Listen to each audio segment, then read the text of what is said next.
La République démocratique du Congo est très exposée à la pollution liée à l'exploitation des mines. Selon le rapport de l'ONG American Environmental Investigation Agency, la société Tanke Fungurum Mining n'a pas respecté les normes d'émissions relatives au rejet du dioxyde de soufre lors des opérations de traitement du cobalt, avec des conséquences très graves sur la santé des populations. Audrey Racine est revenue tout à l'heure sur les effets néfastes de cette pollution. Écoutez. Selon cette enquête, la plus grande mine de cobalt de la République démocratique du Congo a émis de grandes quantités de dioxyde de soufre. C'est un gaz qui se crée lors du traitement du cobalt et cela a provoqué des maladies et même une surmortalité infantile dans les environs donc, de la mine à Furungumé dans le sud du pays.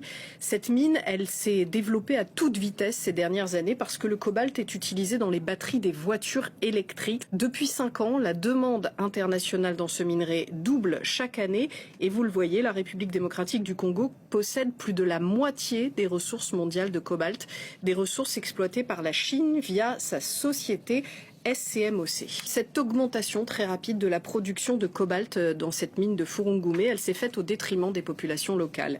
Depuis 3 ans, les habitants des environs alertent sur de graves problèmes de santé. Ils constatent des toux sanglantes, des saignements de nez très importants, une augmentation des bébés mort-nés. Et regardez, l'ONG affirme que selon les conclusions de son enquête, l'augmentation de la capacité de traitement du cuivre-cobalt dans la mine semble être au cœur de la crise de santé publique qui aurait nui aux communautés voisines et aux travailleurs de l'usine. Alors, pour en arriver à cette conclusion, l'ONG elle a interrogé des travailleurs de l'usine, analysé plus d'1 millier de dossiers médicaux et obtenu l'aide d'experts médicaux indépendants. Voici les conclusions. Quand les niveaux de dioxyde de soufre sont trop importants dans la chaîne de production, une alarme se déclenche dans cette usine.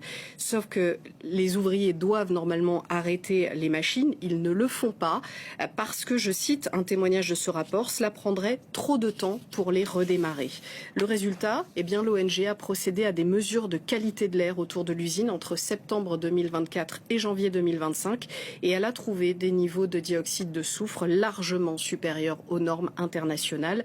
Je précise que les images que vous avez vues, ce sont des illustrations, ce ne sont pas les images de la mine concernée. Un empoisonnement au dioxyde de soufre est cohérent avec les problèmes de santé décrits par les habitants des environs de la mine. Et ce qui est cohérent aussi, c'est une augmentation de la toxicité avec le temps. Les données de santé autour de la mine confirment une forte augmentation des patients souffrant de maladies respiratoires graves et une augmentation de la mortalité infantile. La réponse de Tenke Fungurume Mining, la filiale de l'entreprise chinoise CMOC qui administre la mine, elle affirme que selon les données qu'elle a recueillies entre fin 2024 et début 2025, donc au même moment que les mesures de l'ONG, les concentrations ambiantes de dioxyde de soufre sont restées, selon elle, dans les limites réglementaires applicables. Un démenti en règle donc.